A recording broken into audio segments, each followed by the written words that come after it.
Hi, everyone. Kartik Krishnaiyer, Beyond the 90. Let's keep going through the listener mailbag. Had some questions about where the Soccerwarz stand at the adult amateur level, USL League 2, UPSL, League for Clubs, NISA Nation, NPSL. NPSL is going to have a season. They have rebuilt. They have replaced some of their departed clubs, not all of them. And you could argue with a few exceptions, most of the clubs they've replaced the clubs that left with are of a lesser quality in terms of long-term investment in the game, infrastructure and connection to youth clubs, and in terms of local community relevance. And so here's the thing I've talked about for years, which is community relevance, local relevance, relevance in the local soccer community, and relevance in terms of marketing, sales, support in the community. And I've talked about how NPSL, even as an adult amateur league, Tier 1 adult amateur league, as sanctioned by the USASA, but still adult amateur league versus the third division, which was NISA, one of the third divisions, how NPSL was well ahead of NISA because they had these clubs with community relevance. Well, guess what? A lot of those clubs have now moved on. Annapolis has moved to USL League 2. Appalachian, USL League 2. In the past, Ann Arbor, USL League 2. FC Wichita now has come to League for Clubs from USL League 2, so that's a good one for League for Clubs. League for Clubs has picked up some. Napa Valley is a big one. Stockade FC is a big one. Tulsa Athletic, a huge one. Where does that leave NPSL? It still leaves them with Lubbock. It still leaves them with some other clubs, FC Motown, El Farolito, who had a great run in Open Cup again, really unlucky not to get, quite frankly, to still not be playing in Open Cup. They gave Sacramento all they could handle that night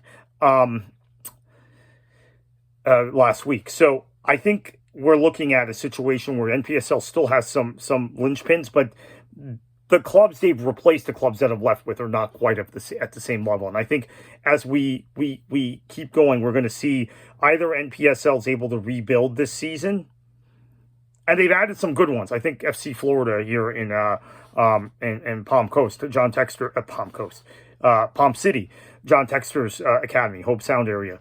That's a good one. I think Club de Leon's a good one. There are some good ones that they brought in, but what has to be understood is that a lot of these clubs could jump to League for Clubs or USL League 2 next year. So I think that's a possibility. What also could happen is NPSL stabilizes. They stop the bleeding. Anyone who wanted to get out, got out now. And what we see is a battle between USL League 2 and League for Clubs about teams. And I think this is where League for Clubs has a real opportunity, because I think the cost structure in USL League 2, their geographic clusters are better because they're built out, close to 150 clubs nationally. And the USL League office obviously has the ability to subsidize some things because of their entire ecosystem. But I do think the price point and the cost is too high for some of these clubs. And the competition is...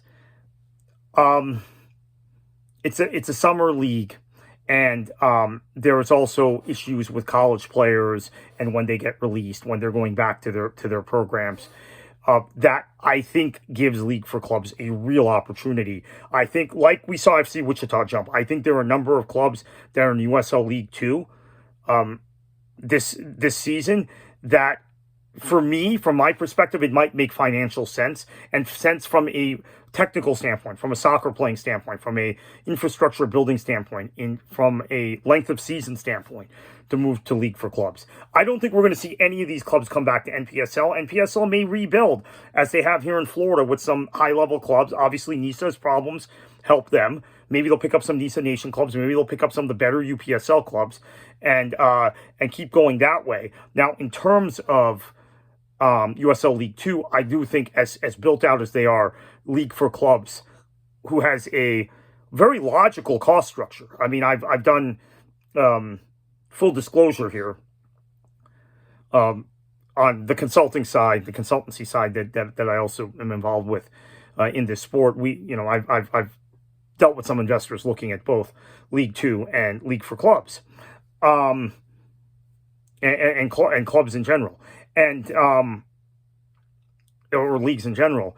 And League for Clubs, if you're in a region where they're getting to critical mass, which is not most regions, admittedly, yet, it just makes a lot more sense, and the season length makes more sense.